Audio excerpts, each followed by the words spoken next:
And a very good Monday morning. Welcome into 5 Clubs here on Golf Channel and on the PGA Tour Radio Network. This week, it's Masters Week, Channel 92. I am Gary Williams. Very pleased to have you with us on this Monday morning. And this program is always brought to you by Century Insurance.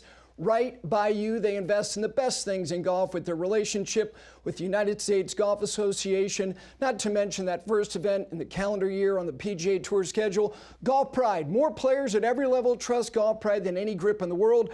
Peter Millar, refining performance, luxury, and style for more than 2 decades. It's all I've worn for 15 years. And of course, the cradle of American golf, Pinehurst Resort.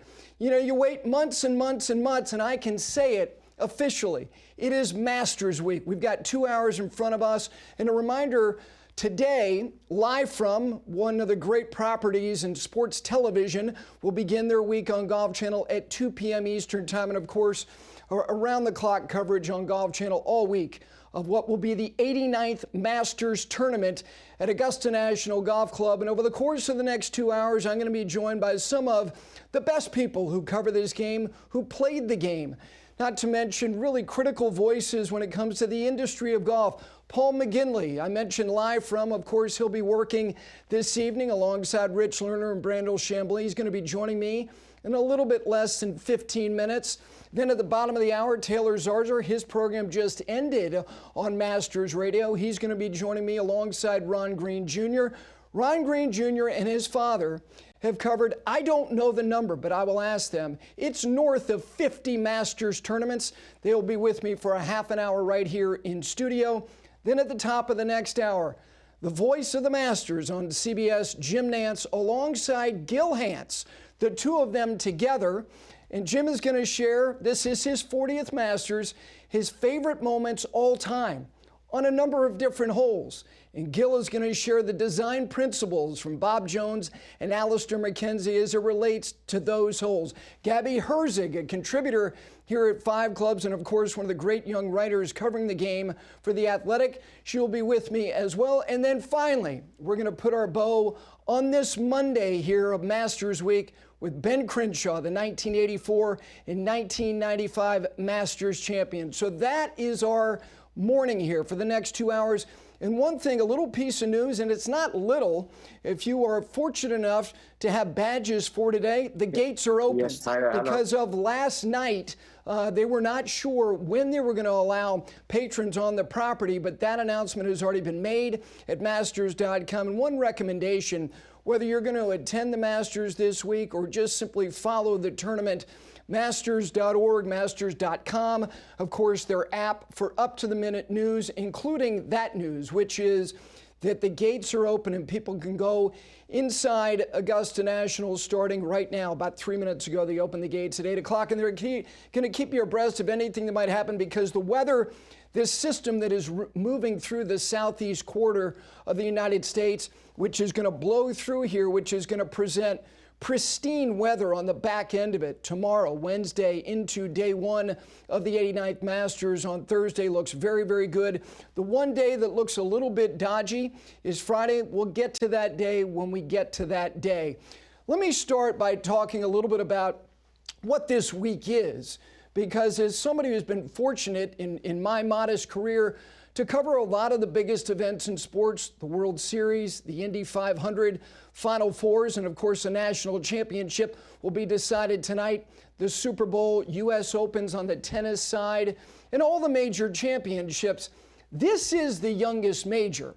And there was a line by one of the great people in baseball back in the day who made a decision that showed a lot of guts and temerity, and I'm speaking of Branch Rickey from the Dodgers, who said, luck is the residue of design. And yes, there's luck associated with a lot of things in sports. Results can be luck-based to varying degrees. And I don't know what the Augusta National invitation would have become in an immediate aftermath of its second tournament, won by Gene Sarazen in a playoff over Craig Wood. But he's the one who kind of lit the match, because this was a modest gathering of the friends primarily of Bob Jones, who was the co-founder and the president of the club. He is the one who entrusted his friends to support this modest little get-together in the early spring in Augusta, Georgia. And in the second year, Gene Sarazen stood at the top of the hill on 15, and his caddy, Stovepipe, kind of recommended maybe to lay up. He went for it, made it 2. And then all of a sudden this event, to some degree, was on the map. And it took several more years before they adopted the moniker and the title, the Masters. And not soon after, Gene Sarazen won, Byron Nelson won the Masters tournament. And then by the 50s, it was Snead and it was Hogan. And by the end of the 50s, television came along, and so did Arnold Palmer. And he put his stake down and started putting markers down and winning green jackets starting in 1958, 4 of them. And after his third, the guy who won the next one was a guy named Nicklaus, who then dominated the 60s and 70s. And then in the 80s, it was at a time when continental Europe was added to Great Britain and Ireland in this really modest, sleepy little team competition called the Ryder Cup. That occurred in 1979. And in 1980, the next TV star in television golf, Seve Ballesteros, won his first. And then it was the rise of Europe from Langer and Faldo and Olazabal and Woozy and Lyle. All of them winning in a very condensed period of time. And then on the back end of that, Tiger in 97. And the truth is, we're probably going to spend quite some time, how about our lifetimes, trying to understand the total gravity of what he did in 1997. So yeah, you have a little bit of luck, but also you adopt something at the beginning which holds true today about this tournament and about what has become a fortnight of a global golf renewal, which is the Augusta National Women's Amateur, the Drive, Chip, and Putt, which they had yesterday. And of course, we begin Monday with Masters Week, is that golf has its own fortnight, a 2-week celebration of the game. So Augusta National and the Masters Tournament has always lived by the mantra that success is always under construction. And when you go there, there's something very particular, something very personal about being there, because you leave something behind that we have become a prisoner to. These things, not on that property. Go in there, watch some golf, look at the people you're talking to, eye to eye, and share the day. And so starting Thursday, the 89th Masters Tournament, 96 players, 21 first-timers, 19 past champions. A handful of them, you'd like to believe, have a chance. And that's where you get to the storylines this year. Rich, starting with the defending champion, Scottie Scheffler. If he happens to win for the 3rd time, he will do something only Jack Nicklaus has done in the history of the tournament. 3 wins in 4 years. And then you get to Rory. Rory's Rubicon. It's not only trying to win his 5th major championship 10 years removed from his last major championship victory, but also knowing that if he wins the Masters tournament, he goes into truly the granite legend category of winning the career Grand Slam. And if he achieves that, it's going to take days, weeks, months for us to kind of understand and give context and perspective of what it all means. But you can add others who have good chances. If Colin Morikawa wins the Masters this week, you know what? He goes to Oakmont with his own chance to complete the career Grand Slam. And Brooks Koepka, and you can discount, which I think it's fair to do it, all of his results wherever he is playing, currently on LIV, because when he goes to major championships, he knows, because he gave us that algorithm 6 years ago at the PGA in 2019. I know, and everybody else knows, I only got to beat about a dozen guys. And he's figured it out 5 times. So if he wins the Masters tournament, guess what? He goes to the Open Championship at Royal Portrush with his own chance to complete the career Grand Slam. It's what happens at Augusta National. And finally, it's the stage itself, the familiarity, whether you've ever been there or you've been there 50 times. You know all the holes, you know all the moments. And it's not that all of these players aspire to grow up and to compete and play against the very best. It's where you do it. Because if you're an opera singer, you want to go to the Met. If you're a baseball player, you want to get to Dodger Stadium or Yankee Stadium, even though it's the new Yankee Stadium. or Fenway Park, because it's the stage itself which separates it from most, if not all, the others. So here we are on a Monday in clement weather, but again, the gates are open and we begin our morning. And when we continue, Paul McGinley. First time he showed up here was 2002. Finished tied for 18th. You're thinking, well, you know what? It wasn't that daunting. He was a victorious European Ryder Cup captain and one of the really critical voices covering the game of golf, and you will hear him throughout the week on Live From alongside Rich Lerner and Brandel Chambly and a host of others. Over the next couple of hours, it is 5 Clubs right here on Golf Channel and on Masters Radio on Sirius XM Channel 92. We're back with you right after this.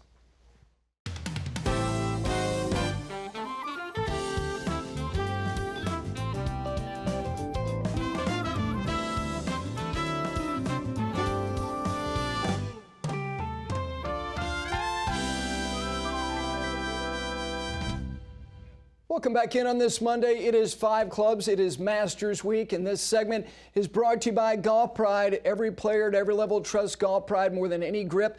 The honorary starter is special offering right now. You can get the reverse taper putter grip with a little Augusta theme and some other grips as well. The Align Max, the best grips that I've ever had on my clubs. And again, Golf Pride, the most trusted grip in all of golf. All right, joining me now from Augusta, Georgia. He begins his week tonight on Live From. I said it from the top of the program. It's one of the most important, not golf properties, sports television properties, because of the viewpoints and the opinions and the perspectives of the men who anchor it. And that is, of course, Paul McGinley, Brandel Chambly, and Rich Lerner. And Paul McGinley joining me now. Late night, you got in late, but look at you. You look like you got 9 hours of sleep, and you got about 90 minutes of sleep. Good morning. Yeah, that's okay, Gary. Thanks. Yeah, I'm just looking. First thing to do, look out the window was and see there was no rain. So I guess the storm has gone through a little earlier than what they expected. So I had some rain driving down last night, but it looked like it was kind of skimmishing across and up and away from Augusta rather than through it. Well, what's nice is for people who hold badges for today, there was some doubt as to when and if they might get in today, but the gates are open. Just a reminder for people who last night were not sure, maybe just waking up, they open the gates at 8 o'clock. You know, Paul, I mentioned before the break, your first start at Augusta National, the Masters, was 2002. You finished tied for 18th. What do you remember about, what are the things that stand out? They could be on the golf course or not about that week. Well, there's so many places you go to, whether it be football stadiums or soccer stadiums, whatever, Gary, and when you get there, and Augusta wasn't that way. It was better than what you had thought it was going to be in your head. I'd been on tour about 10 years at that stage. I'd had a number of invites to go and play Augusta, and I've always said no, I don't want to go until I'm playing in the Masters. So I'd never been there before, and so it's everything you think it is. I was so excited, and JP Fitzgerald was caddying for me, who went on to caddy with Rory when he won his majors, and we decided, right, let's go out the back nine. We didn't start with the front nine. We went on the back nine to play those holes from 10 in, the ones that we knew from TV. The institutional knowledge gained by playing in the tournament, you know, 1, 2, 3, 4. The gestation period on average for winners is right around a handful of starts. What do you think are the most important things to understand to have in your intellectual arsenal to have a chance? Yeah, I mean, it's all for me. Yeah, that's a good question, Gary. There's so many things. I mean, I think more than anything, it's getting overawed. Getting overawed with the occasion and getting out of your comfort zone, because it's Augusta and it's the Masters, and there's been such a big build up to it, and you've watched this since you were a kid, and is the first thing. The golf course itself, and this doesn't sound right, but I'm going to say it anyway. I didn't find it overly difficult. I found the fairways were generous. The greens were pretty generous in size. I was used to greens that size because I haven't played St Andrews so far.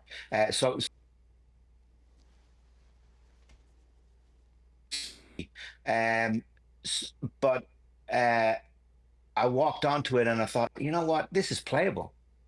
This golf course is playable, and the condition was amazing. So, uh, the holes looked big on the green. Maybe I was just in a good headspace that week. They were so everything was so green, and then the holes were so white. The surfaces were so pure. Chipping off it, I didn't find particularly difficult because the ground was so firm and compacted. The grass was of such quality and so well knitted together. Um, so yeah, I mean, those things get me buoyed a little bit to think, you know what, I can get it around here. You know, you used the term headspace, which leads me to Rory, and you know him well. And so he can't bring his results onto the first tee, but what he can bring is a sense of confidence and momentum because of those results that he's had thus far. But the duality, Paul, of momentum with expectation and pressure, how does he manage all of this? Well, he's got lots of experience at this stage, Gary. I think that's the first thing. He's gone into this major so many times now, sitting on three of the four, trying to complete a Grand Slam. And as the years have rolled by, and it's gone from 1 year not winning a major up to what are we now, 11. That pressure is built. So there's no doubt that his biggest challenge next week, or this week rather, is going to be his, mentally. But I do think there's a number of things that are working in his favor this year. I know we come out with them every year with reasons why he's going to win, but I think I think a couple of things. And the first thing I'll say is the fact that he won with his B game and can now compete and win without playing his very best stuff, as we saw in Sawgrass, where he was ranked, I think, 10 or 9 in ball striking, which is unusual for him when he wins a tournament, particularly one of that size, and yet still wins. That's unusual. So, something Tiger and Nicklaus were great at was the ability to win with their B game. And I think Rory has got that now, and he's got the validation of it mentally, having seen what he did in Sawgrass. So that's the first thing that gives you confidence, that knowing that, oh boy, I don't have to be really on my game in order to win here. And you walk in with a little bit of an air of confidence, extra confidence on that, because it takes a bit of pressure off the fact that your game has to be finely tuned. Secondly, obviously, the fact that he's won 2 wins, that's going to give him a lot of confidence. Thirdly, the fact that he's tried so many different ways now of trying to approach the Masters, and I think he's honing in on what's going to suit him best. And the last point I'll make is what I think is a huge one is Bob Rotella on the shoulders. I think he's a huge influence on him. I think he's a hugely positive influence on him. I think they've sat down, they've analysed Scotty Scheffler a lot and what Scotty has done. Rory has molded a little bit in that direction in terms of how he's played the game, given himself a more rounded game. He's a better wedge player. He's a better putter. He seems to be playing more freely with a smile on his face. But he's also got an edge about him as well. And I think Rory's at his best when he's got an edge and he's out there to prove a point. So I think all of those factors would give me, reason to think, you know what, this could be his year. But a lot of things have to go his way as well, Gary. Winning tournaments is not just about playing great. You also need a little bit of help. And whether that be from the golfing gods or whether that be from your playing opponents. You go back to last year in Scotty, head to head, Morikawa, Oberg around the turn. It was all looking really tight. And all of a sudden, both of them made double bogeys at crucial times, which took them out of the equation and made things a lot easier for Scotty. You go back to when Tiger won, and the same thing, Koepka and Finau and those guys made double bogeys as well, hit it in the water, made mistakes around Amen Corner to get out of the way for him as well. So you do need a little bit of the stars aligning as well. Is it going to happen? I think it's going to happen at some stage, but my point would be, I think he might have to win another major first before he comes back and completes this Grand Slam. I think trying to win another major again, if he won another major again, it would buoy him again with another layer of confidence in order to complete what is a monumental task in becoming a Grand Slam winner. Paul, you used the term edginess. You were the first person I reached out to after Rome to talk about the Ryder Cup, and we talked specifically about him, the ruthlessness, the way that he got himself, and it's different, the environment's different, it's confrontational, these are matches, but I think that people undersell his grit because 22, I'm not saying 22 at the Open would have wrecked anybody, but he knows how precious that opportunity at St. Andrews is, and then LA. And then obviously at Pinehurst. And he said to you guys after he won the Players, he reiterated what he said in LA. I'll do anything to do this 100 times just to have another chance. You know what? Somebody who can take a punch and get back in the ring shows a level of grit and fight that I don't think we necessarily always associate with him. So I think that he's equipped to do this. But to your point, Paul, does it take him needing to just break through the major vortex anywhere before coming back here? I think it would make it easier if should he do that. I fully agree with you on the resilience. Again, like the fact that we talked earlier about his game being more rounded now. Gary, I don't think we could have said he would have been a really resilient player maybe 7 or 8 years ago. I think he's much better now. He bounces back better from mistakes. And I've always said it from the start. He's best, we call it in Ireland, pointy elbows. Get out of my way. Here I come. Get out of the way. I've arrived. I'm coming. And that's what he did when he came on the scene. And I think he's at his best like that. And I remember being on air in Rome last year when all that fracas happened down in the car park, and came back to the studio afterwards. And that's what I said to the guys. I said, that shows you Rory's in a great headspace. And, I don't think he's going to lose tomorrow, because when Rory is that kind of almost like really kind of pissed off mode, I think that's when he's at his best, when he's got a point to prove, when people are ruling him out and criticizing him, and he's got a fire in his belly about going out to prove something and really, really engaged in it emotionally. I think that's when he's at his best. Hopefully he's going to be there this week. I do really think that he's getting closer. I do think he's becoming a more rounded golfer, and that resilience is shining through brightly. A lot of the stuff going on in the game in the background, the last that he was involved with, now he's not involved with, and all of those things have kind of been pushed to the side, and he's got a little bit more of a focus about him, a determination about him. Winning two of the biggest events on the PGA Tour this year will buy him with a bit of confidence. So he's going in here with a bit of an edge, and when I see him really kind of bouncing down the fairways and waiting to hit the next shot, can't wait to hit the next putt, with that kind of look in his eyes, that's when he's got his best chance of winning. Last thing, the defending champion, Paul, if he wins, that's 3 and 4 years, and only Jack, 63, 65, 66, has done 3 and 4. What have you seen in 2025 in less starts than what he was anticipating before the mishap around Christmas? Why would you be particularly bullish about Scotty? Yeah, I mean, the last time he went in and won his Masters, Gary, he's going in on the back of 2 and 3 wins in a season. He obviously hasn't done that yet this year, but he's certainly trending towards that. We saw that in Houston a couple of weeks ago. He seems to be putting well. I don't think he's on his game the way he was certainly last year going in, not quite, but I think he's got enough form to go and win. He's got a lot of confidence around here. The golf course obviously suits him, and he's got a style of play that really suits him. He's a patient golfer in general, although we are seeing a little bit more edginess from him this year, and a little bit out of his comfort zone and getting a little bit ratty, which is unusual for him. We have to keep an eye on that this week, but I still think he's the guy to beat, and I think if Rory can finish ahead of Scheffler, I think he's going to have a wonderful chance of winning. Now, that's not dismissing anybody else, the great quality of players that are around there, but I really do think that anybody who finishes ahead of Scheffler is going to have a great chance of winning. There's so many things in his favor, and he's trending, he's coming into form. It's only a matter of time before he bursts through with a win again. His skill sets are really well married to the skill sets that you need to win around Augusta, and it's no surprise he's won 2 Masters, and he'll win many more. It was a late night and early morning. You're awfully kind to give me the time. I look forward to seeing you this week. I hope you have a great week alongside Brandon and Rich and the rest of the great team on Live From. Thank you. You're welcome, Gary. Good luck with the show. Have a great week. Thank you. Thank you. There is Paul McGinley, of course, not only Live From, but a victorious Ryder Cup captain as well. When we come back, Taylor Zarzour, the host of The Starter on PGA Tour Radio, and also Ron Green Jr. from the Global Golf Post. They join me in studio to talk about a number of things related to the 89th edition of the Masters Tournament. It is 5 Clubs on Golf Channel and on Masters Radio, Sirius XM, Channel 92. We're back with you right after this.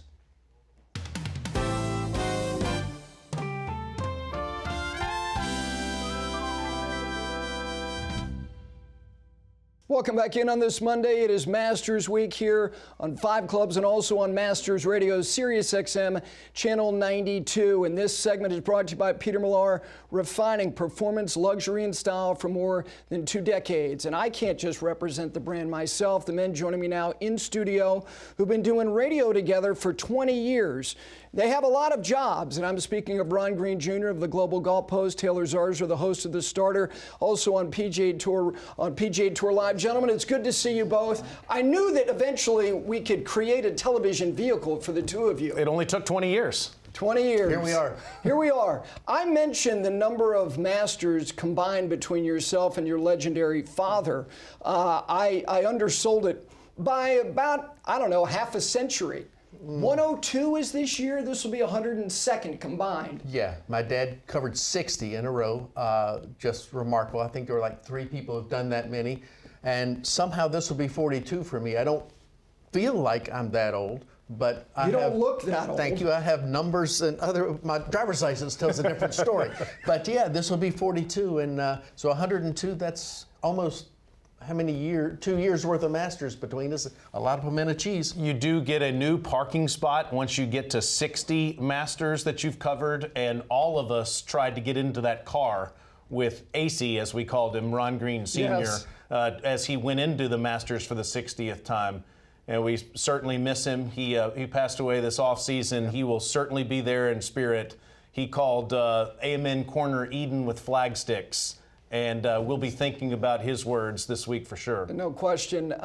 Very envious parking spot, by the way. Yes. That was better than the champion spot, to be honest. That was before the new media center palace that we have, and he got to park right beside the chairman. I'm like, you can't get much better than that. Well, it really speaks to, you and I were speaking before the show started, there's so many elements to this for everybody who goes to this, whether it's to attend it as a patron, a participant, somebody who is in the industry, somebody who covers it, you know, whether it was Grantland Rice and his influence early on.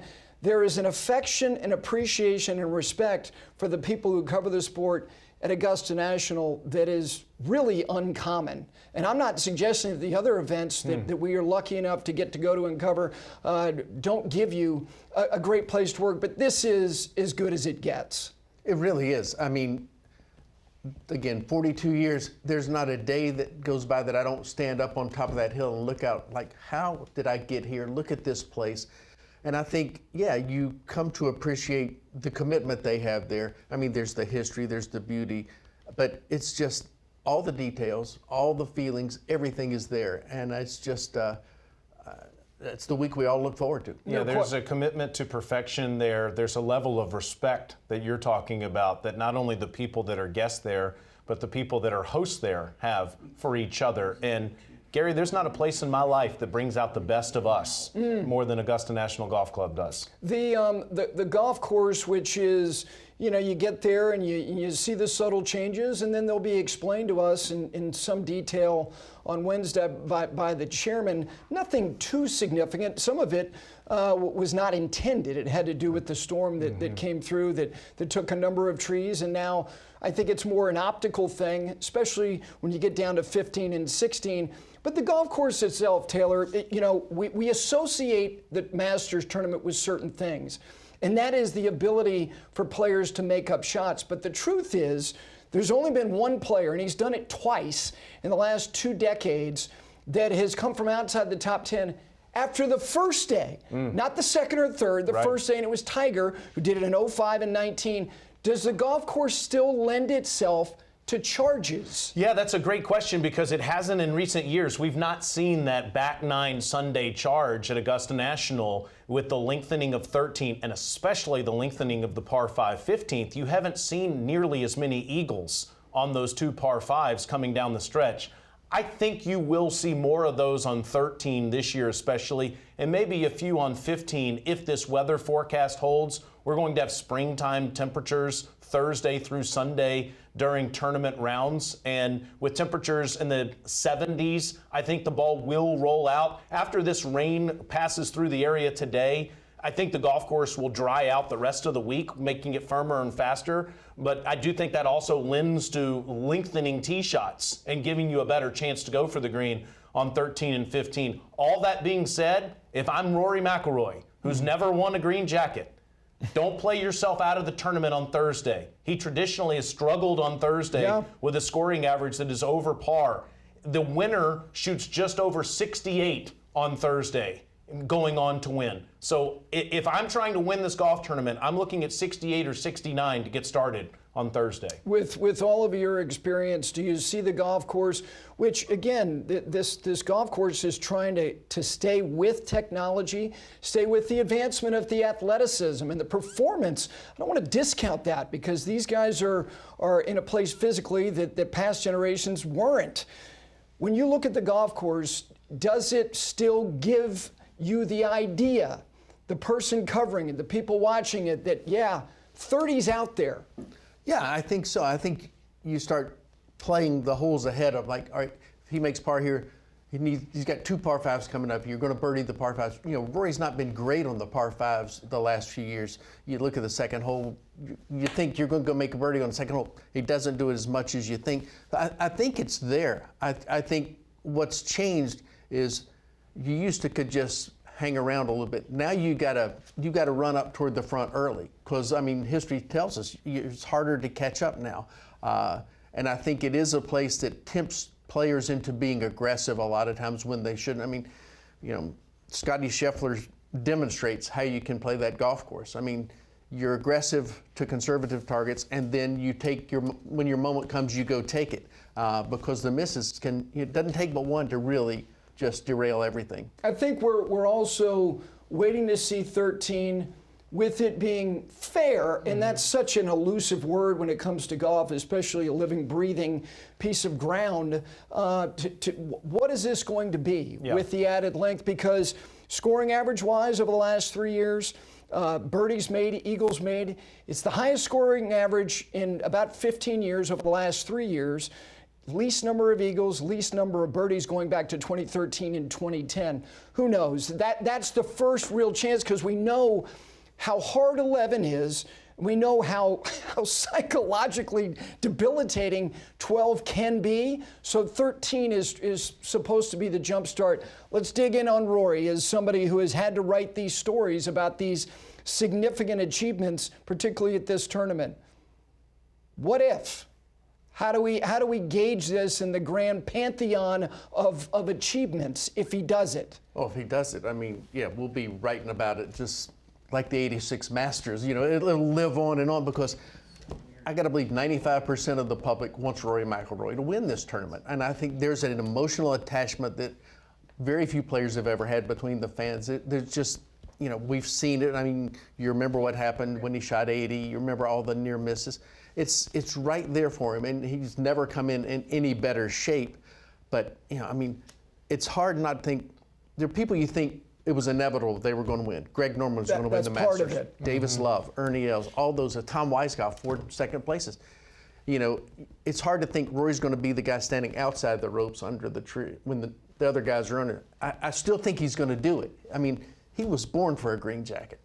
He really was, with the way that he plays the game. It's just interesting that he hasn't had as many chances as you thought he would. Obviously, he had the lead with 9 holes to go in 2011, but shooting over 40 on the back 9, he wasn't really a factor with a few holes remaining in 2011. He was in the final pairing in 2018 when Patrick Reed would go on to win. Wasn't really a factor come the back 9 that year, Gary. No. And he did finish second 3 years ago to Scotty Scheffler, but Scheffler had that thing. He was 10 back to start the Right, game. yeah, so it wasn't like anyone really had a chance when Scotty won 3 years ago. So Rory with a legitimate chance to win on the back 9 on Sunday, coming to 15, 16, 17, 18, we've never seen that before. So I do wonder what that will feel like if, in fact, he does achieve this. To answer your question, the 86 Masters with Jack, 97 in 2019 with Tiger, are the only Masters in history that would eclipse this if Rory McIlroy wins in 2025. Okay, this golf tournament, the field is smaller. It's always been kind to its elders. You have 19 past champions who are in this field. Let's take out the defending champion, who we would start with. Give me guys who have won here, who you think based on some form, could have a chance to be in the mix again this year. Yeah, well, taking out Scotty Scheffler, that's a big gap right there. Because we'd start with him. Yeah, obviously he's the guy everybody's going to be looking at aside from Rory. But I mean, there are guys who I think the switch just flips when they get there. Yes. You know, a guy like, you've heard Phil talk about it 3 years. Jordan Spieth has talked about it. I think Jordan Spieth goes there and everything goes away. He's back in that place. I agree. You know, and he finished 12th last week. I was talking to him about Rory a couple weeks ago, and he said everything gets blown out of proportion at Augusta for Rory and everybody. You have to remember, technically, it's the easiest major championship to win, and try to get yourself there. But I think he will probably factor in. I think Sergio Garcia is quietly sort of one of those guys. John Rahm, Sergio Garcia, and Phil Mickelson are my answers, all of which played in Miami to tune up to play in the Masters, and obviously have left the PGA Tour. Rahm won this thing 2 years ago, and he is trending. At least looking at the way he's played on LIV, you would like his chances this week. He's one of the best players in the world. And for all that we talk about Jack Nicklaus and Tiger Woods and all of these great players in Masters history, on one hand, you have to talk about Phil Mickelson in Augusta National's history, just with the amount of chances he's given himself. When the Masters highlight shows come on Golf Channel, I have to stop what I'm doing. Even though I can find it immediately on YouTube, I have to watch it every time. How about the fact that Phil Mickelson in 1995, when your guy, Ben Crenshaw, won the Masters, was on the front page of the leaderboard, and almost 30 years later, he's still on the front page of the leaderboard. It's just remarkable what he does at that place. It's true. And I think what you were saying, Ron, it's such a great elixir for people who have had success, so much success that they've won it. And I definitely associate that with Spieth. And I think Phil's the same way. He played with Spieth a couple of years ago and made the putt on the last hole to clip him, and he posted the number. And even though it looked like it was going to be, he was too far back, still, he ran second at a time where there was all this turbulence, and he's not even speaking at the Champions Dinner, and he goes out there and he plays the way that he does. I think Rahm, there's no reason to think that he's not going to be in the mix. And also, I would add Patrick Reed to that. I think I would add Adam Scott. If Adam Scott, Hideki Matsuyama have great iron weeks, they don't have. Adam Scott had 30 putts in the front round in 2013. He ball struck his way around and he won it. There's no reason why those two guys can't be factors. A little bit more on Scheffler. One last thing before we go to a break. If he does this, it's his only major one, but all of a sudden he's in this, this is Phil with 3 and Jimmy DeMeritt with 3 and Snead. And I mean, okay. Yeah. Well, and I think you get a little sense of an edge he has right now because, geez, he hadn't won in 6 starts or something? It's like, hey, what's wrong with Scotty Scheffler? I mean, he's so competitive. He sort of hides it pretty well, but he's going down there. So you give him that little advantage. Hey, I got something to prove to some people. I mean, he doesn't make many mistakes anyway. You look at his stats now for his down season. I mean, he's top 10 in virtually everything. Now you give him the emotional edge. He will use that, try to cash that in. Okay. To me, the big question comes down to his confidence level on approach to the green. He was the best in the world the last 4 years. He hasn't been so far in 2025. His putting numbers are better with the claw grip, so that's a good sign. But approaching the green, to me, that's where he's won these 2 previous green jackets, and it's where he'll win this one if, in fact, he's the same guy we've seen the last few years. But 3 and 4 years, I mean, Jack Nicklaus is the only person that's done that. On this day, 62 years ago, he won his first of those 3 in 4 years back in 1963. It would be an incredible achievement if Scotty were able to do it. We go to the other majors wondering if he can cash in there moving forward if he does it again. I would like to know if this is a new tradition. Do you get to play with your mom the Sunday before the Masters now? That's a really cool thing that he got to do yesterday. Yeah, it's neat, these things that you don't know that much about. But I know Nick Faldo for years, whether it was playing with his son, other people who bring best friends who have that Sunday before it's time to go to work. The other thing about Scheffler, which he's done in the 2 wins, the efficiency around the greens. You look at scrambling stats for winners. with few exception, they're in the top 10, if not in the top 5, and he won his first. He tied for second in scrambling. I think you like him this week, but then again, you're so ubiquitous. You're on more platforms than Stephen A. Smith. I don't know how many players you're picking this week. We're going to take a break. We have more with Taylor and Ron Green Jr. As we continue on this Monday, it is Masters Week right here on 5 Clubs and on Masters Radio on Sirius XM Channel 92. We're back right after this.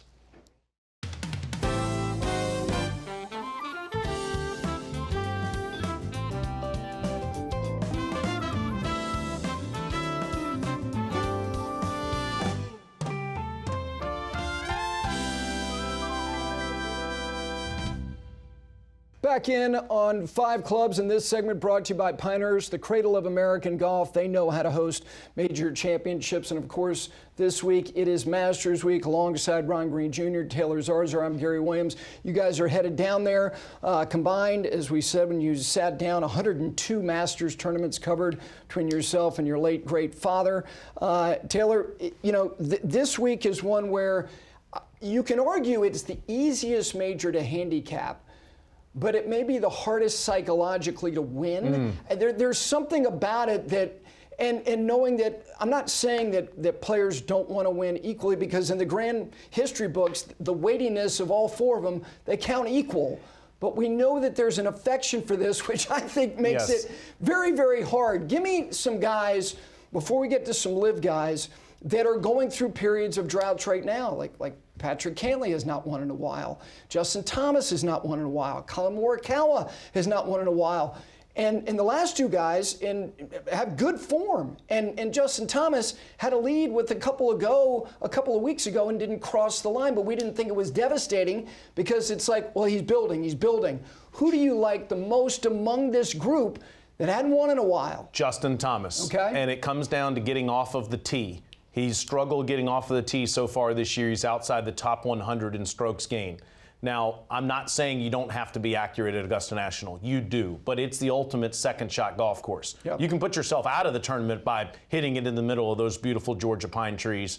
But if this guy has more confidence getting off the tee, if he can be more consistent, he has been remarkable on approach so far this year. Just hunting at flag sticks and shooting, I think, the best rounds of the year. What we saw at the Valspar a few weeks ago, previous to that, what we saw at the Players, tying the course record with a 62. The putting is so much better. I think that his game is better than it's been in several years. I like Justin Thomas out of that list. The only reason I wouldn't pick Collin Morikawa, I've got to see him make a few putts, Gary. It's true. It's true. How about you? Yeah, well, I think we talk about second shot golf courses. Collin Morikawa's ball striking is so consistent. He just gives himself chances. And you look at Masters winners, they're way up there in greens and regulation. No question. That's the way you go do it. But right, I think you want to see him when it gets nervy on Saturday afternoon, Sunday afternoon, to make a couple of those. I mean, we know how good he can be because of what he's already done. So I just think he bears watching. Yeah, he does. Again, you start looking at past champions, and here's all these past champion stats, and where they led or where they were in the top 5, and greens hit in regulation is a stat where, with few exceptions, you have to go to Patrick Reed in 2018. He was outside the top 20. Everybody else, at worst, is in the top 15 over the last couple of decades. As far as Xander Schauffele, because of the injury, there's not a lot of chatter, but he had an encouraging look. He's making cuts. He's getting these 4-round starts, and then he goes to the Valspar and he has a good Sunday. If, with a sterling record at this tournament, he wins this, he too puts himself on the doorstep of a career Grand Slam. And oh, by the way, he will have 3 of the majors, and you look at the ones that have been played, 3 of the last 4? 3 of the last 4, 2 in a row. 2 in a row. Yeah, going to the PGA Championship here in Charlotte before trying to complete that career Grand Slam at Oakmont, which, by the way, I would love his chances at a place like that. I think he's still a bit rusty. Yeah, fair. 60 consecutive cuts made, that's nothing to sneeze about. That's the longest active streak on the PGA Tour. But particularly off the tee, not so dissimilar to Justin Thomas, Schauffele seems to be chasing his driver a little bit right now, and that'll be the critical factor for him this week. Okay, Bryson DeChambeau, if he's fitted for, I'm going to just say a 48 reg, if he wins the green jacket, knowing where he is in not golf, but really in kind of pop culture, the way that he's expanded his brand, so to speak. How about the weightiness of that story? Okay, I mean, he's been transformed a little, or transformed himself. What we saw at the U.S. Open, if you're there, you remember the emotion. Now, granted, there was just the whole heartbreak side of the Rory story, but the way people cheered and reacted to Bryson, the way he embraced it, the way he, it's not what I grew up with, but the way he's used YouTube and all that. I mean, he sees the future. He's part of it, this new wave, and he's a really, really good player. And, I don't know if it's par 68 for him or not, like he once said. He's given up that thought. But he is, I mean, I will not be surprised. He's had some really good rounds, but God, it would be fun if he got in it, just because the reactions he elicits from people. I think the biggest story among the golf world would be Rory winning. The biggest story, period, would be Bryson winning. You think? Yeah, because he cuts through. He cuts through to non-golfers. I mean, there's so many additional people that become interested in him because of what Ron said. We are not technology wizards. Clearly, Bryson DeChambeau is, and it has totally changed the way that he's been perceived in the last couple of years. I give him enormous credit for it. The Green Jacket would travel a circuitous route back to Augusta National if he had it for a year. Very quickly, who do you like? Scotty Scheffler. Scheffler's your guy. And he will be my pick here and on all platforms this week. Well, we are monitoring. I just want to make that team clear. He is my pick. And part of the reason why he's my pick, Gary, is my lack of confidence in everyone else. Okay. There's certainly other people that could win it, but I haven't seen enough from everyone else. I need to see Rory in contention at Augusta National with a few holes to go. Haven't seen that. I need to see that in order for me to believe. And there's so many other question marks about the others. I've got to go with Old Faithful. I believe Scheffler will be a factor. Okay. Well, since he's already taken that one, recent form suggests otherwise, but I think Ludwig Oberg is just, I watch him play. His form the last couple of weeks, last couple of starts, not great. Not great, but I watch him hit shots and wonder how he ever makes a bogey. Hey, seriously. It's just, he learned a lesson last year. He was there, made a mistake. I'm interested to see. He could be the guy. Okay. I'm looking forward to being with both of you all week. Thank you for taking the time. Yes, Ron, you will be on Masters Radio all week. I look forward to that. Ron Green Jr., the Global Golf Post, and of course Taylor Zarzour from Masters Radio on Sirius XM Channel 92. When we come back, another tandem will join me, Hanse and Nance. Jim Nance, Gil Hanse, Hour 2 on this Masters Monday. Straight ahead.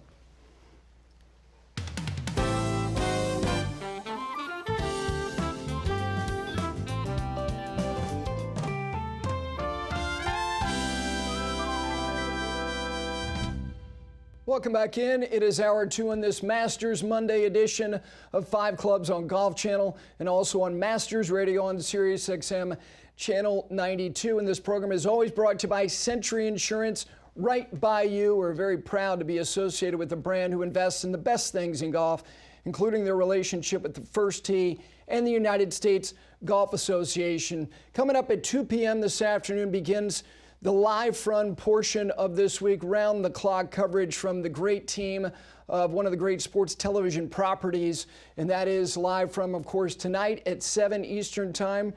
Rich Lerner, Brandel Chambly, and Paul McGinley. Paul was on in hour number 1, and then throughout tomorrow and Wednesday and the entire week, you are going to get as much comprehensive coverage of the 89th Masters as you could possibly hope for.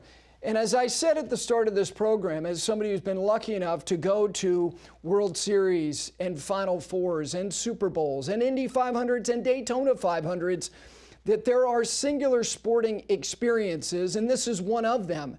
It's also simultaneously a time capsule, because when you get there and you go through the concession stand, and now it's all paperless, and you're thinking to myself, okay, I got a handful of sandwiches and some drinks, and it was less than $20. And by the way, when you want to communicate with somebody, you do it by looking them in the eye and having a conversation. It is a therapeutic week as far as a viewing sporting experience if you're lucky enough to be on the property. And one little update, if you're not aware, if you do have badges for today, the gates opened at 8 o'clock. That was not something that we were certain of when we started the day, because last night they made and issued the notification that they were going to update at 8 o'clock about the weather situation, but it appears that it has certainly improved enough so that people are on the grounds and hopefully they get a full day of walking around the grounds of Augusta National. One other thing about this tournament, with all the storylines that we have this week, starting with the defending champion and the guy who's now number 2 in the world, who is surging, and that is Rory McIlroy. It's about not only the ones who win it, because it is bold type when it comes to your achievements in the game of golf to win a Masters tournament. And then there's the relationship that comes with winning the Masters tournament that is, I guess, part of one of the most romantic things I think we have in golf. We never see it. We only hear anecdotally a little bit about it, and that is the Champions Dinner, which at the behest of Ben Hogan was begun in 1952. To get into that room, to don that jacket, and that's the other part of the Masters tournament, is that there are a lot of great trophies in sports that we're familiar with, the Stanley Cup and the Claret Jug. But to wear the symbol of winning it is something that separates it as well. So we know that it changes lives. It also can have a damaging effect for those who seem destined to do it. It's the ones who didn't. And Rory doesn't want to be a part of that particular cast. The ones who seemed, Miller and Els and Love and Weiskopf and Norman, who never did. That makes it also part of the lore of this tournament as it goes back to Augusta National every single year. So when the tournament begins on Thursday in a field of 96 players, and the thing about this particular year is that that's on the higher side. There are years where there are less than 90 players playing in the tournament. It is the smallest, most intimate major championship field.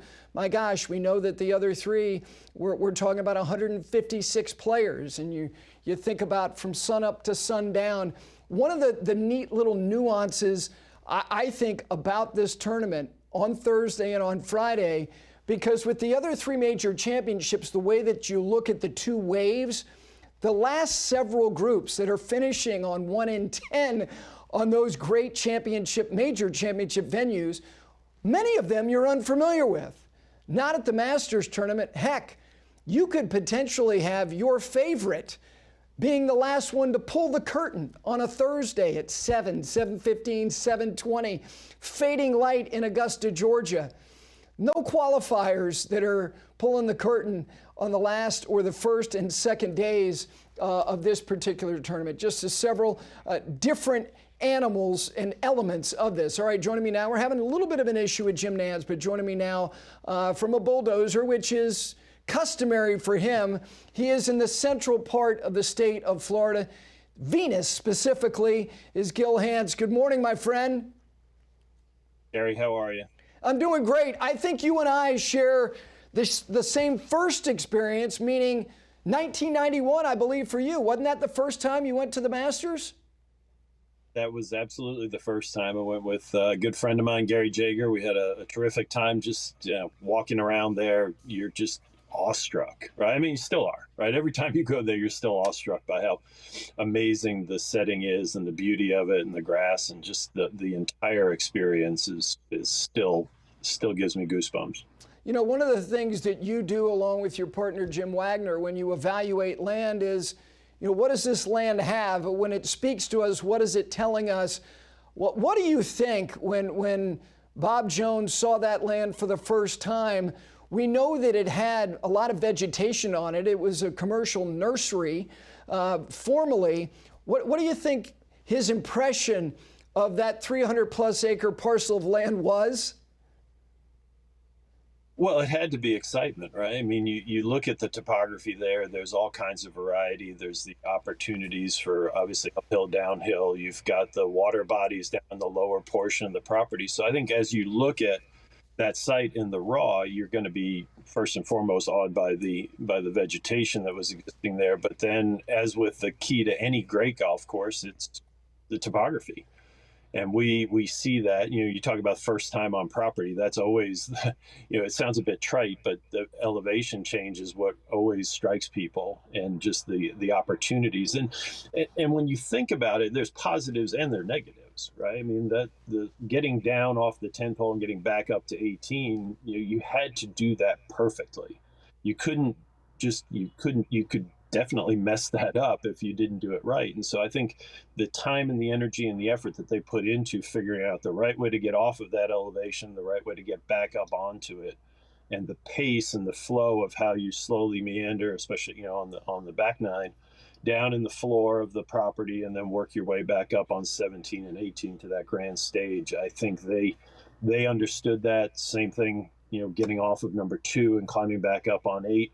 They did it in such a graceful fashion. So not only did the property have a ton of natural advantages, the way they maximize those advantages was ultimately what yields that great golf course.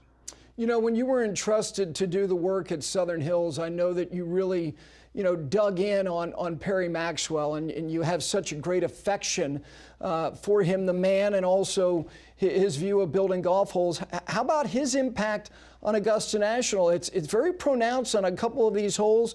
The 7th hole, it's interesting. A gentleman named Louis Maytag who went on to build a pretty good company. If you need an appliance, he paid the $2,500 to do what Perry Maxwell did to the 7th green. Not to mention what he did on number 10. How about Maxwell's influence? It was profound. I mean, you think about moving the 10th green up onto that hill, taking out from McKenzie had the green down in the bottom right next, a little bit beyond that big, beautiful fairway bunker, altering 7 the way it sits in the landscape, bunkering it, and 14 green.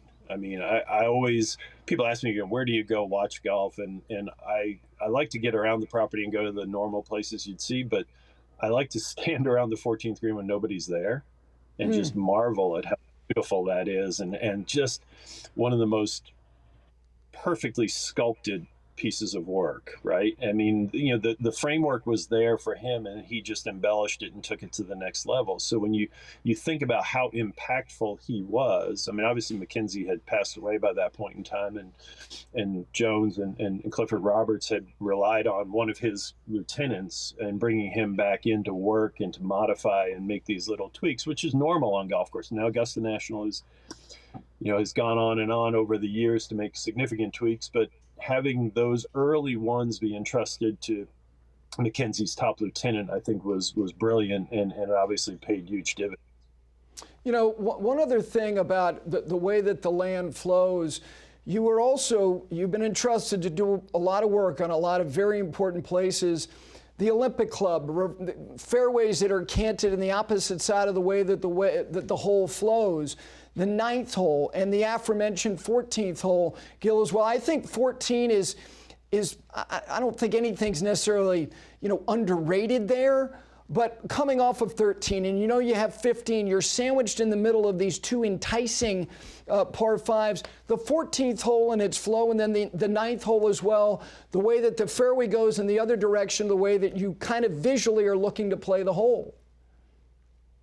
Yeah, and I think it would be a miscalculation to call 14 a connector hole. When you do a routing, sometimes you just get so enamored, as you would with 12, 13 at Augusta National, and then 15 makes a lot of sense. How do you connect? And they did so in a brilliant way. Like you said, a reverse camber, which is not sort of out of the architectural playbook. You wouldn't draw that up every time if you could. But when you utilize it, you need to do it in a way that it strategically makes an awful lot of sense to play a golf hole in that fashion. And then when they crafted that green as the terminus, I think that ultimately worked out to their benefit. Same thing on number 9. We talk about kind of getting off of the hilltop down and then back up to the ridge where the clubhouse sits.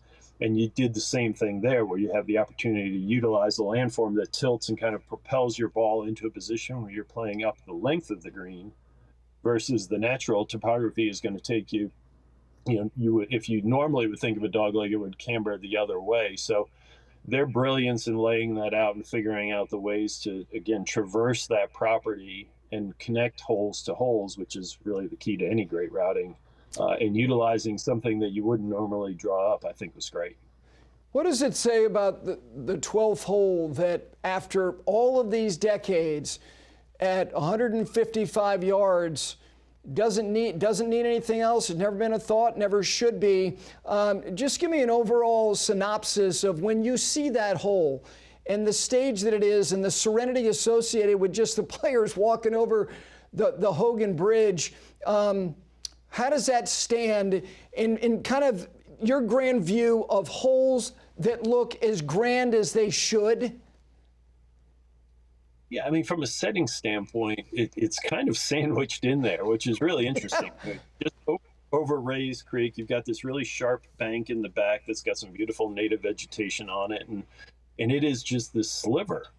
And it just goes to show you, you take a piece of property that's tiny, and you just have that hole taught me so much about just taking a hole and just shifting it, right? And just that angle, and the fact that the right side of the green is just that much longer, maybe one club longer, and the left side is just one club shorter. And you throw in, the mysteries of the wind and the way it swirls down there, and it becomes the most challenging hole, like you said, with a wedge, maybe a 9-iron in their hands for these players. And I think the other great thing about it is that when you put that sort of scoring club in a great player's hands, they cannot back off. They just feel like they have to be aggressive. That's a scoring club for them. And when you put them in the situation, you've got that theater, all the patrons behind you, nothing in front of you but golf, no patrons, just the beauty of that setting. And then you ultimately put that scoring club in their hands, even knowing the history and the things that have happened in that corner of the property, they still can't help but be aggressive. And you put all of that together in its place in the round of golf, and it rightfully is one of the most famous golf holes ever created. Last thing, just to going back to when you take on these projects to do these restorations of these special places, you want to learn about what their vision was, but you want to learn about the person.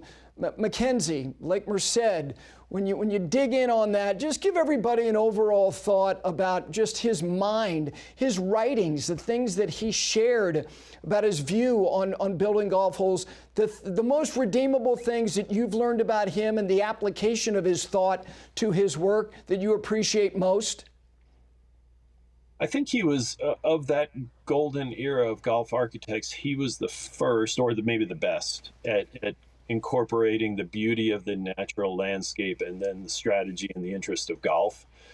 It could harken back to his days as a camouflage expert in the British military. It could just be an innate sense of how do you put a golf hole in the proper space and how do you ultimately make it playable and interesting. And I think when you combine his skill set, his love for the old course, with Bobby Jones and his skill set and the way he played the game, you had two people obviously at the top of their, profession, because it wasn't a profession for Jones, but at the top of their game, coming together to create something magical in that space. And so I think whether it's Cypress Point, whether it's Pasatiempo, whether it's Lake Merced, there's always a respect. And I think this gets undervalued in golf architecture, a sense of place. I think Kenzie was so good at understanding the sense of place and where he was working and what he ultimately needed to do to make that golf course retain that sense of place. And I think that's a consistent theme all the way through his work. Thanks so much for taking the time. We had some technical issues with Jim. Maybe he's trying to get to shoot around for the University of Houston. Have a good work day. I don't know if you're going to be able to get to Augusta at all this week, but if you are, I hope I see you. Thank you. Thank you, Gary. Always a pleasure. Be well. All right. There is Gil Hanse. We continue here. Hopefully we'll work things out and get Jim to join us, Gabby Herzig to come, as well as Ben Crenshaw, two-time Masters champion. It is a Monday edition, Masters Monday edition of Five Clubs. We're back right after this.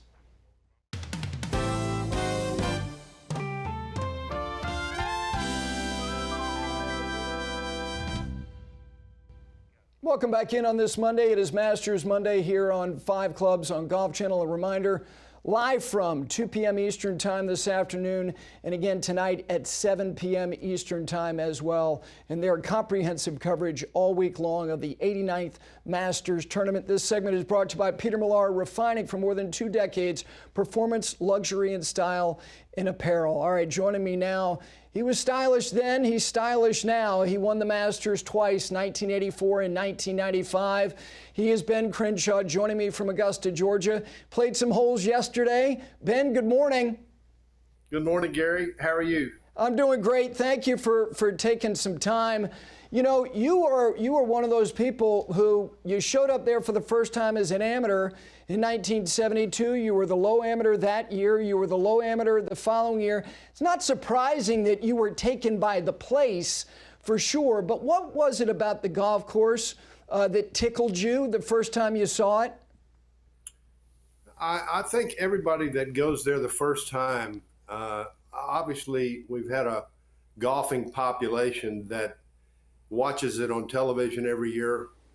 But once you step on the grounds, you sense of how big the place is. It's enormous in scale. You know, if you walk through the clubhouse and you look at the land spilling over, it's a sense of large proportions. And, you know, the architectural features on the course reflect that.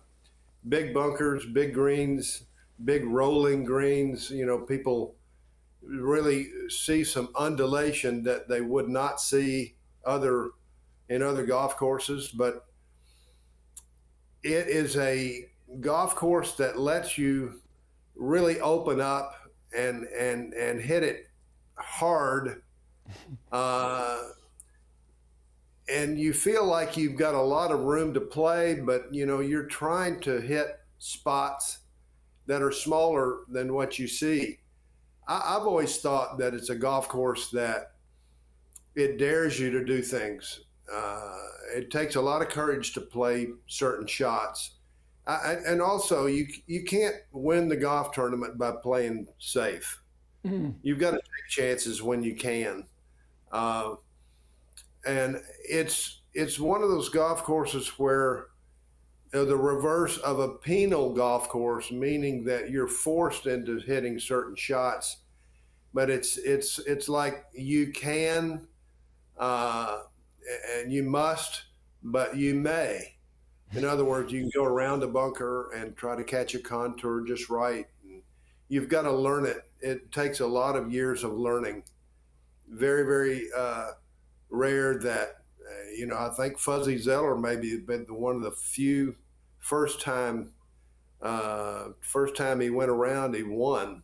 Very few of those. It takes some years of experience. It does. Jordan ran second in 2014, his first time. Ludwig Oberg last year, until he hit his second on 11 into the water, he was right there as a first timer. But you're right, there's this gestation period for players to have the requisite institutional knowledge, and also I think just the overall chops and guts to think that you can do it. Speaking of which, let's talk about some of these weighty shots coming down the stretch. Your tee shot on 12 in 1984, for people who think things are a little bit different, I believe you hit 6-iron on 12 with the tournament on the line. You hit it to 12 feet, you made the putt. Give people a sense of when you walk up from the 11th green to that 12th tee and you're in the mix here, you're deep, the cauldron's hot, what that shot is like to take on? Well, first of all, as a tournament golfer all these years, I never got more of a thrill than being in the heat at Augusta. When you're there, when your senses are high, it's a level of excitement that you don't feel in other tournaments. But that tee shot, obviously, Gary, you know it's such a problematical tee shot. It goads you into trying to hit the ball close to the flag, but you just don't go there. I remember many times my old caddy, Carl Jackson, dear friend, I would get up there and hit a ball and it would start sliding to the right and he'd just go, "Oh no, you just don't get it over there to the right."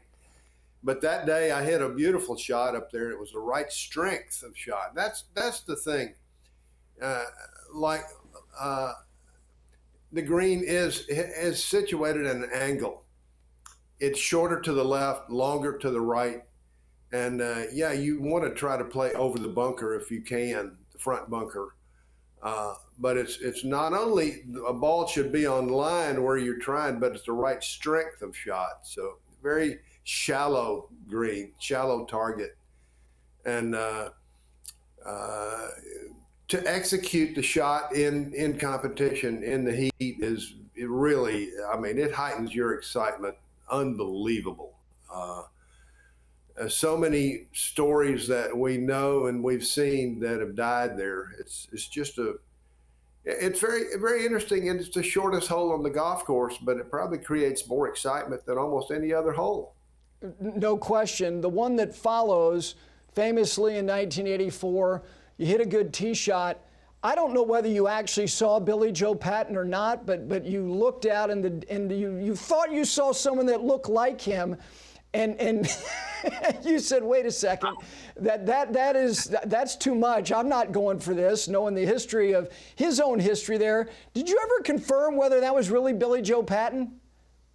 You know, he said that he was not there, but I'll tell you what, so many years I played there, he had a coat on and he had an armband and he was like an official. Yeah. And I saw him many times, and in knowing what happened there to him, he was running hot that day. He had made a hole-in-one on 6 and people pulling for him, and he was right in there, and everybody was courting and said, "Go for it, Billy Joe, go for it, Billy Joe," and he did, but he failed.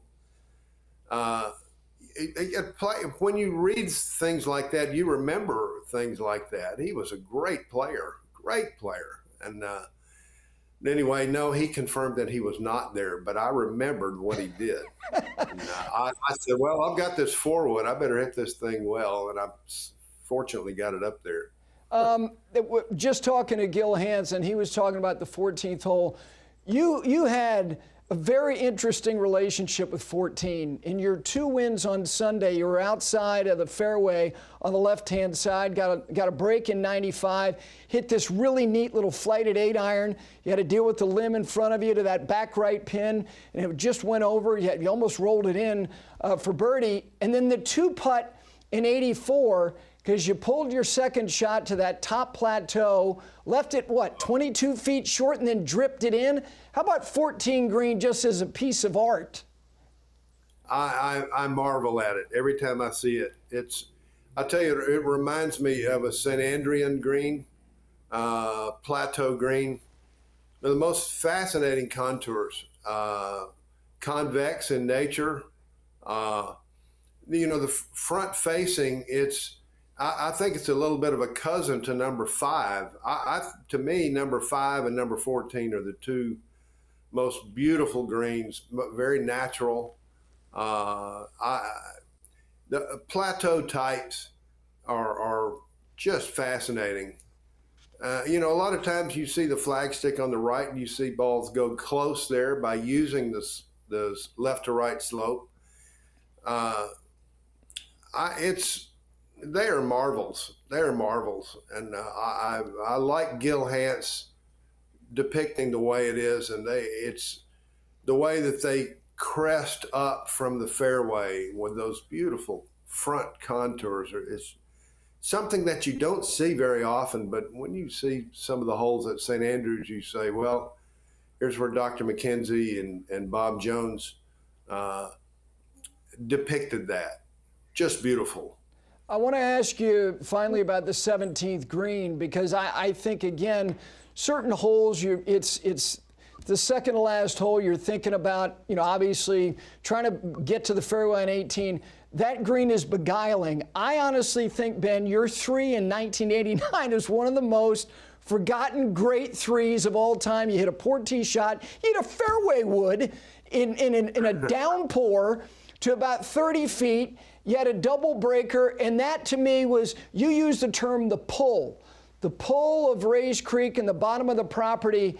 Just give people a thought. You also dripped in a left to righter in 1995, and you said something kind of down into the hole that gave you a 2-shot lead walking to 18. Just about 17 green. 17 green to me is one of the unsung greens over there. Perry Maxwell had a lot to do with building that green. He was known for building greens that had surface drainage. There were a high spot, very imperceptibly, that like you say, it pulls, and you have to know over a few years how to play it. It's very, very fast going from left to right on that green down towards Rays Creek.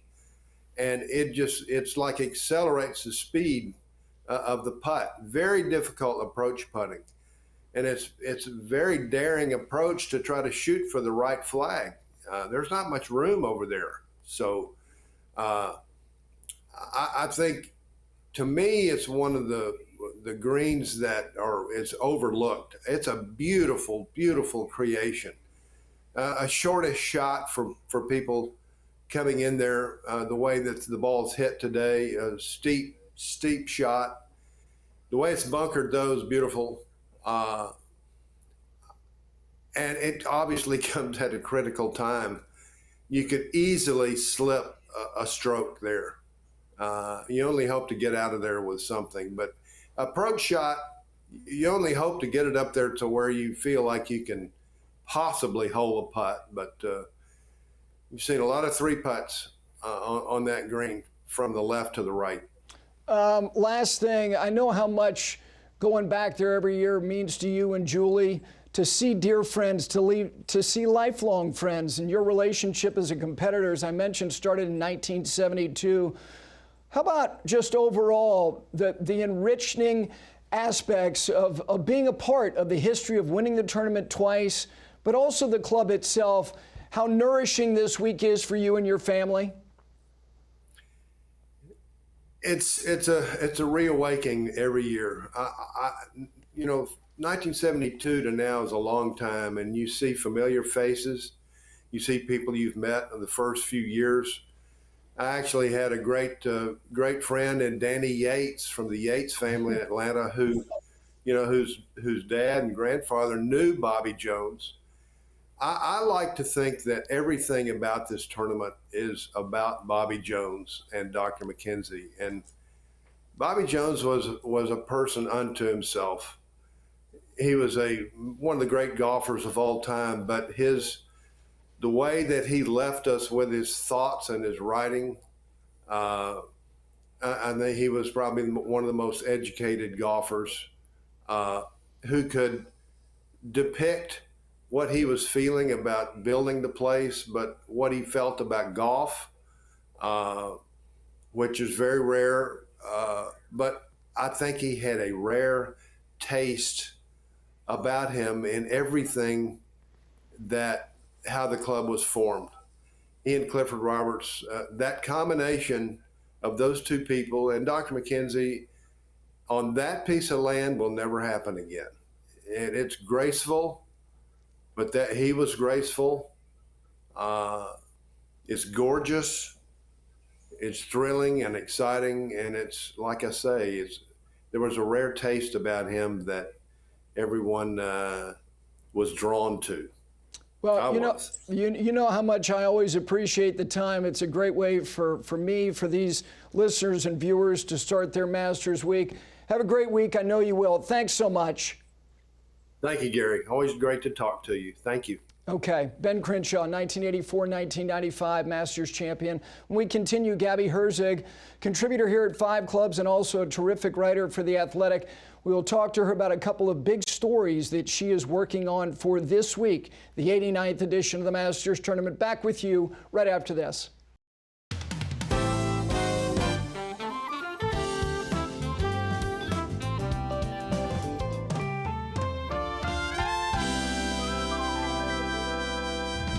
And if you're not reading Gabby Herzig, you should at The Athletic. She's going to join me momentarily because she's been down there covering the Augusta National Women's Amateur and now transitions to the Masters Tournament. And this segment is brought to you by Pinehurst, the cradle of American golf. And they've got cottages that are available very soon, the month of May, on Pinehurst number 8. And of course, I saw some aerial photographs sent to me of the new clubhouse and restaurant at Pinehurst number 10, voted the best new public golf course in America in 2024. Pinehurst, the cradle of American golf. Let's bring her in now. She's busy writing on a lot of stuff, but let me just start, Gabby Herzig, with this. I just had Ben Crenshaw on. One of his great traditions that he used to do when he was contending to win Masters tournaments. He'd go over to Palmetto Golf Club in Aiken, South Carolina, and if not play the golf course, at least walk around and get his mind right because it's so special. You played Palmetto yesterday? I did indeed, Gary. It's such a special place. I'm very lucky to have gotten the invitation back there this year. I played it last year, and it's just such a good taste to get in your mouth to start Masters Week. Alistair McKenzie, I believe the club opened in 1892. There's so much history there, and we just had a blast playing until sunset. Oh, well, my sources had you going out in 37. Is that accurate? That is accurate, but we're not going to disclose my back nine score on live television, Gary. So washed up D3 college golfer here, and I'll take what I can get. Absolutely. All right, let's talk about some of the things you're working on. I know you have some big stories. One's going to drop tomorrow. One's going to drop on Wednesday. Let me start with Scottie Scheffler, the defending champion. You know, he has a small, intimate group of people that he trusts implicitly. Randy Smith is old school, his swing instructor. His son Blake is his agent. Of course, Ted Scott, who's seen it all as a caddy, who has been by his side since he's been ascending to the apex in the sport. Those people have their viewpoint on Scottie. Give people some morsels on what you're going to share about why they think he is the way that he is specifically there.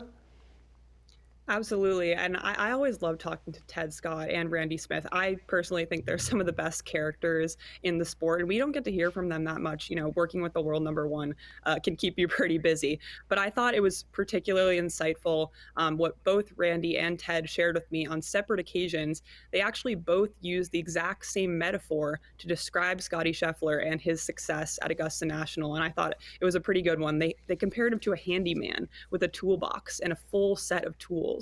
What we've seen from Scottie Scheffler out here at Augusta National is he really has all the shots to hit and answer the questions that Augusta National demands. You know, I look back at Sunday last year on the 10th hole. It's a shot that might be overlooked, but Scottie hit this perfect little baby draw into that pin, and it trickled down from right to left off the slope on that green.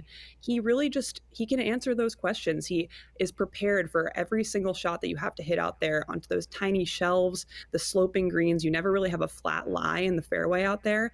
And it was really funny that Randy and Ted Scott both mentioned that exact same analogy, that he just will have everything and he will be prepared for whatever he faces out there. And I think that's a super underrated skill. I mean, Augusta National can expose even the tiniest weaknesses in one's game, and it just feels like every year Scottie doesn't have anything to expose. You know, it's interesting that the whole idea of being a handyman. And a handyman, you know, he takes things that may be presented as problems, and then he diffuses the stress associated with the potential problem. And that's my kind of analogy to scrambling and chipping and short game. To your point, not only the 10th hole, the final round last year, Gabby, he came up short on number one, and that is a very hard pin when it's back, as it was on Sunday, and he basically chipped it to kick in range. Then on two, he was over the green to that front right pin, and everything is running away from you. And then he hits this very efficient little chip. It's not that stylish. And then on three, drives it in the front bunker, and he's got a lot of elevation to deal with, and he hits this very spicy, stylish bunker shot below the hole. Like those types of things, we can marvel at the ball striking and the number of greens he hits and how close he is to the hole on so many holes. It's that stuff, the glue that keeps his toolkit complete. That to me is kind of what makes him what he is. Absolutely. I mean, the sentiment that I get is just Scottie Scheffler is never out of position. You could never count him out, no matter where he is on a golf course. It's really cool to see. Another one of the things that Ted Scott actually mentioned to me is back in 2022, Scottie Scheffler actually, in his lag putting throughout the week, was on average, I believe, 1 foot closer to the hole after his first lag putt. That's a really underrated skill at Augusta National as well. These greens it's like putting on a hardwood floor. I've never played the golf course, but that's the sense that I get. And it's just a totally different game out there, especially when you're dealing with all those undulations, and having that touch and the ability to dial in your distances when putting from longer distances is something that Scottie really thrives at as well. I want to ask you one last thing about his state of mind. I was pointing this out last week. Yes, you know, he won the Arnold Palmer Invitational last year and then went on to win the Players with that scintillating final round. So he came into the Masters with a ton of momentum. But it was the sixth start last year, which was the Arnold Palmer Invitational, where he got his first win. His sixth start was Houston, where he was the last line of defense for Min-Woo Lee to win that golf tournament. So in terms of where he is, no, he hadn't won yet, but in terms of his starts, he's pretty much in line with where he was last year. State of mind, what did you think of him at the Players? Did you feel he was a little chippy, a little bit edgy? Did you get that sense from him? Yes, absolutely. Scotty Scheffler has a fire under him right now. I haven't spoken to him about this personally, but I believe that, you know, not having a win so far this season is definitely something that's fueling him. I'm not worried whatsoever about his form coming into the Masters. I think one of the other things that, you know, Ted and Randy shared with me in my conversations with them was that Scotty just runs to these big moments. You know, the biggest events, the grandest stages of the game, they fuel him. Other players might feel like they back down out of fear or crumble under pressure, but Scotty actually uses those as his fertilizer, is one of the words that Randy Smith actually used, and I thought that was really cool. So Scotty, you know, he hasn't had that win in 2025 yet, but his game is in perfect shape, honestly, coming into the Masters. You saw some of those low rounds in Houston and chasing down Min-Woo Lee. I'm not counting out the world number one at all, even though he had that injury to set him back at the beginning of the year. World number two, another piece you've got coming this week. You did a deep dive on the psychology, the mental aspects, the mental anguish that can be associated with not achieving what you want. And I'm talking about Rory McIlroy. You talk to professionals in the department of the mind itself, sports psychologists. What did you learn in the grand scheme about a term that we use in this sport, which is scar tissue? Yes, and this is a word that pops up, you know, every Masters, even other major championships, but specifically the Masters, we come back to Augusta National every year. And one of the traits that we love so much about the tournament is the way that it kind of withstands the test of time. It feels like the same place that you come back to every year, those familiar sights and visuals and feelings. But that same attribute can actually haunt certain players and come back to bite them. And for me, I wanted to kind of add a nuance to that discussion. You know, what is actually happening in the brain with some of these players that have to face those past demons, and they're forced to come back and see them again and face what they've been through in the past. So I spoke to several sports psychologists that work with PGA Tour players, that work with Masters champions, about what's actually happening in the human nervous system when you step up and you get to a place where you've experienced a past, you know, painful memory. And I learned some really cool things about how the human brain was actually designed to work. You know, when you're put back in those places where, you know, you feel the feelings again that you might never want to feel again, your brain actually can take over into protection mode. And that can be really harmful for performance specifically. You know, when you're performing at the highest level, you want to be in pursuit of something, not in prevention of something. And I think that's kind of an underrated challenge that some of these players have, like a Rory McIlroy, a Jordan Spieth, who had a painful collapse here as well. It can simply be the way that our brain was designed to work, and you're fighting against that. And there's a lot of work behind the scenes that a lot of these players are doing that I think people will find really insightful and impactful. And I'm very excited to share some of the insights that I learned in this reporting, because it was one of the most fascinating projects I've ever worked on in my career. Well, looking forward to both of those great stories, not to mention all your reporting this week. I look forward to seeing you as early as this afternoon, if not tomorrow morning. Thank you. Have a great week. Thank you so much, Gary. I appreciate it. All right, there is Gabby Herzig, contributor here at 5 Clubs, and also read all of her stuff at The Athletic. We come back, some final thoughts, and a reminder again, live from 2 p.m. Eastern on Golf Channel, then again tonight in primetime with Rich Lerner, Brandel Chambly, Paul McGinley, Todd Lewis, Jaime Diaz, and the rest of their great team. We come back on 5 Clubs right after this.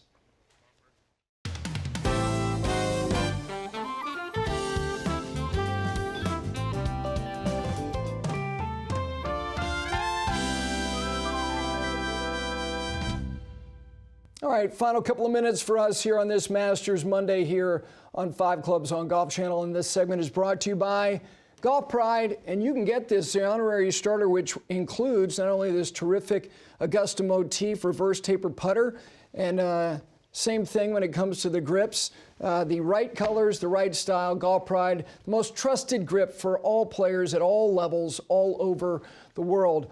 Our picks this year have been uninspiring, to say the least, and that's translation bad. Not good. Only one person has picked a winner yet, but it's the Masters tournament, and you have to rise up. And with that, here are the selections of our team. I am picking the defending champion, Gil Hanse, Emma Carpenter, and Johnson Wagner are playing the Rory card. And again, if he does in fact do this, and let me just point out, John Rahm, selected by both Jay Billis and Brendan DeYoung, and Taylor Zarzour and I are the two. Where it's a lot of chalk, and that's the other thing about the Masters tournament, is that it appears to be the easiest one to handicap, because if you look at the champions, and yes, there are some that seem a little bit on the longer odd side. I think of Charles Schwartzel in 2011 birdieing the last 4 holes to win. And even to a lesser degree, Sergio Garcia, because of his record at Augusta National. He was somebody who was somewhat of a surprise, but we always know that the best players generally put themselves in a position to do this. And that is why this theater, this tournament, has always been so captivating. Plus, I go back to where I started this program with. There's a familiarity with this tournament for everybody. And it's also at a time of the year where everybody, whether you're in Bismarck or whether you're in Boston or whether you're in Key Biscayne, you're thinking about playing golf. So it's always been golf's global renewal, that it's not just about the idea that I'm going to invest time to watch this great tournament and this great drama. It's that I know that golf for me, which is a very personal relationship, is right around the corner. And that is the last thing about this tournament. It is personal for so many players who've had the good fortune to put on that green jacket. It's a lifetime relationship that they're going to get to enjoy, celebrate, and cherish for the balance of their time. Enjoy Masters Week. For all of us here on 5 Clubs, enjoy all 4 rounds. We're back here Monday for a full recap. Have a great week, everybody.